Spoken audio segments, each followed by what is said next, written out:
வணக்கம் நேயர்களே, விஷன் 9 சினிமாவிற்காக நான் உங்கள் லக்ஷ்மி நாராயணன். இப்போ நம்ம பார்க்க போகிறது விதாத் பூர்ணா நடிப்பில் வந்திருக்கிற டெவிலுங்கிற ஒரு படம். இதை வந்து ஆதித்யாங்கிறவர் இயக்கியிருக்கிறார். ஸோ படம் எப்படி இருக்குன்ட்டு தான் பார்க்க போகிறோம். டெவில் அது இல்லாமல் இதுக்கு வந்து முக்கியமாக மியூசிக் வந்து மிஷ்கின். அதில் வந்து பாராட்டப்பட வேண்டிய ஒரு முக்கியமான அம்சம் மிஷ்கினோட அந்த மியூசிக். ஏன்னா நிறைய ஸ்டிங் இன்ஸ்ட்ருமெண்ட் வந்து நிறைய ப்ளே பண்ணியிருப்பாங்க. அது கொஞ்சம் வித்தியாசமாகவும் ரொம்ப நல்லா இருக்குது கேட்குறது. கொஞ்சம் இளையராஜாவுடைய அந்த ஒரு காப்பி பேஸ்ட் மாதிரி இருந்தாலும் கேட்குறதுக்கு நல்லா இருக்கானா கண்டிப்பாக நல்லாயிருக்கு. அது பாடல் வரிகளோடு கேட்குறதுலாம் வந்து ரொம்ப நல்லாயிருக்கு. ஸோ மிஷ்கின் வந்து இதில் வந்து ஜெயிச்சிட்டார் தான் சொல்லுவோம். ரொம்ப நல்லா இருந்தது ஆக்சுவலி கேட்குறதுக்கு. மற்றபடி படத்தினுடைய கதை என்ன? ஸோ படத்துடைய கதை பூர்ணா விதாத் 2 பேரும் கல்யாணம் ஆகுது. ஸோ கல்யாணம் ஆகும்போதே வந்து ஃபஸ்ட் நைட்லேயே வந்து பார்த்திங்கன்னா விதாத் வந்து பூர்ணாவை அப்படியே விட்டுட்டு எங்கேயோ போகிறாரு. ஸோ போயிட்டு அதுக்கப்புறம் வந்து அவளுக்கும் இவருக்கும் வந்து ஒரு இன்ட்ராக்ஷனே இல்லாமல் இருக்குது. ஏன்னு சொல்லி பார்க்கும்போது விதாத்துக்கு வந்து ஆஃபீஸில் இருக்கிற பிஏக்கும் அவருக்கும் ஒரு கனெக்டிவிட்டி இருக்குது. ஸோ அதனால் வந்து அவர் வந்து பூர்ணாவை கண்டுக்கவே இல்லை. ஸோ இதனால் வந்து மனம் வெறுத்து போன பூர்ணா அப்படி இருக்கும்போது அவங்களுக்கு ஆக்சிடென்டலாக ஒரு ஃப்ரெண்டு கிடைக்கிறாங்க.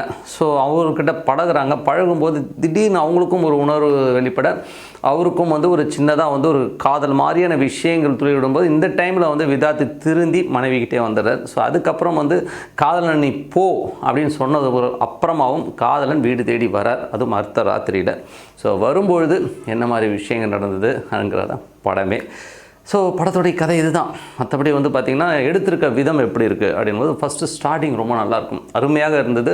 இதுவும் பார்க்கும்போது ஆதித்யா டைரக்ட் பண்ணாரா இல்லை மிஷ்கினே டைரக்ட் பண்ணாரான்னு தெரியல. ஏன்னா வந்து ஃப்ரேம்ஸு ஷார்ட்ஸ் எல்லாமே பார்க்கும்போது ரொம்ப நீட்டாக, ரொம்ப அந்த ஷேக்கினஸ் இல்லாமல் நீட்டாக எடுத்துருக்கோம். இது வந்து கொஞ்சம் வந்து அந்த மிஷ்கின் ஸ்டைலில் தான் இந்த படம் இருந்ததுங்கிறது தான் உண்மையான விஷயம். ஸோ படத்துடைய கதையில் வந்து ஃபஸ்ட்டு சொன்ன விதங்கள் எல்லாமே ரொம்ப நல்லாயிருக்கும். அது ஆஃபீஸில் வந்து ஒரு பிஏவை வந்து ஒரு கீப் மாதிரி வச்சுக்கிறது. ஸோ அவளைக்கிட்டேயே மயங்கி கிடக்கிறது. இந்த மயங்கி கிடக்கிற அந்த கணவனை வந்து அவ்வளோ இருக்கிறத வந்து பார்த்து பூர்ணா வந்து அழறது.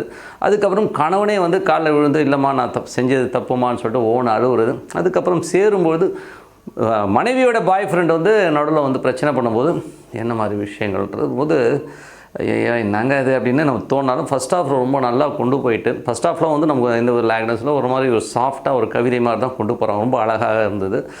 பட் செகண்ட் ஹாஃப் வந்து முடியலைங்க.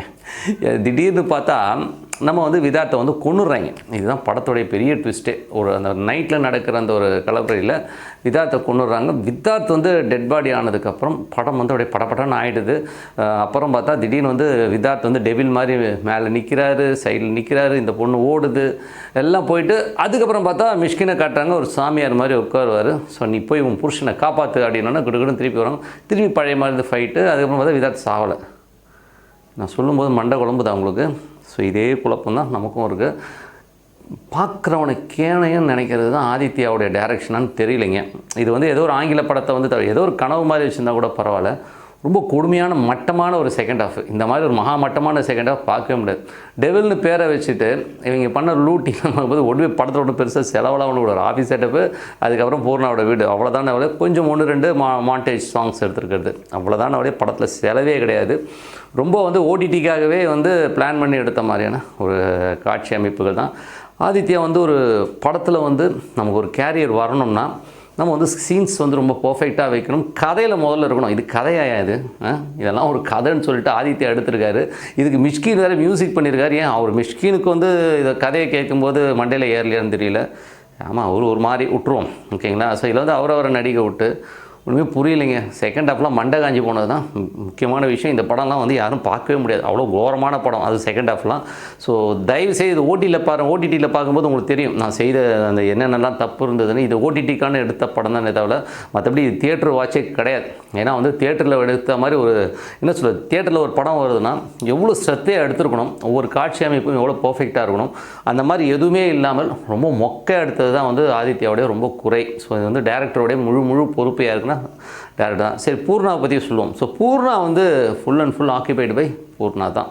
படம் முழுவதுமே ரொம்ப சூப்பராக பண்ணியிருப்பாங்க. அவங்களுடைய அழகு, அவங்களுடைய அந்த கணவனுக்காக ஏங்கி நிற்கிறது, அதுக்கப்புறம் அந்த ஃப்ரெண்ட்ஷிப்பு. ஸோ இந்த மாதிரி எபிசோட்ஸ்லலாமே வந்து பூர்ணா ரொம்ப சூப்பராக பண்ணியிருக்காங்க. பூர்ணாவுடைய ஒர்க் ரொம்ப நல்லா இருக்கும். லாஸ்ட் கிளைமேக்ஸில் வந்து அவங்க வந்து அந்த வேகுண்டு அந்த விஷயங்கள் எல்லாமே ரொம்ப சூப்பராக இருக்குங்க. அதுக்கப்புறம் விதார்த் வந்து அவரோட ஆக்டிங் வந்து எப்போதுமே அவர் வந்து ஒரு மாதிரி யதார்த்தமாக அருமையாக பண்ணக்கூடிய ஒரு ஆர்டிஸ்ட் தான். ஒரு சினிமேட்டிக் இல்லாமல் வந்து ரொம்ப கேஷுவலாக இருக்கும் அவரோட ஆக்டிங்கு.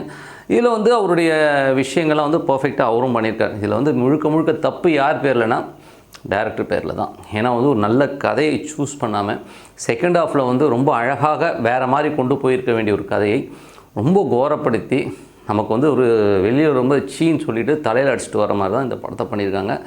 ஆதித்யா வந்து கதை சொல்கிற பேட்டர்ன் வந்து நீங்கள் ஃபாரின்லேருந்து நிறைய படங்களை பார்த்து நீங்கள் காப்பி அடித்து மண்டையில் ஏற்றிருக்கலாம். பட் நம்ம தமிழ் சமூகம் அந்த மாதிரி இங்கிலீஷ் கல்ச்சரில் இல்லைங்க. அங்கே வந்து ஒரு ஹஸ்பண்ட் அண்ட் ஒய்ஃப்க்கு 3 குழந்தைங்க வேறு புருஷனோடு இருப்பாங்க. அதெல்லாம் நம்ம கல்ச்சருக்கு ஒத்து வருமா? கொஞ்சம் வந்து யோசிக்கணும் ஆதித்யா. மற்றபடி வந்து இந்த படம் வந்து பார்க்க உகந்த படம் அல்ல. நீங்கள் வந்து எப்படி வேணால் நினச்சிக்கோங்க. இது செகண்ட் ஹாஃப் குப்பையானனால எவ்வளோ அழகான மேக்கிங், அழகான மியூசிக் எல்லாமும் இருந்து கதை இல்லாததுனால குப்பைக்கு போன இந்த படம் தான் இந்த டெவில். கண்டிப்பாக இந்த டெவிலை வந்து நீங்கள் ஓடிடியில் பார்க்கும்போது கண்டிப்பாக துப்புற அளவுக்கு தான் இருக்குங்கிறது தான் உண்மையான விஷயம். சொல்லிட்டு உங்களோட விடைபெறுவது உங்கள் லக்ஷ்மி நாராயணன். விஷன் 9 சினிமாவை சப்ஸ்கிரைப் பண்ணுங்கள், பெல் ஐக்கானை ப்ரெஸ் பண்ணுங்கள். நன்றி, வணக்கம்.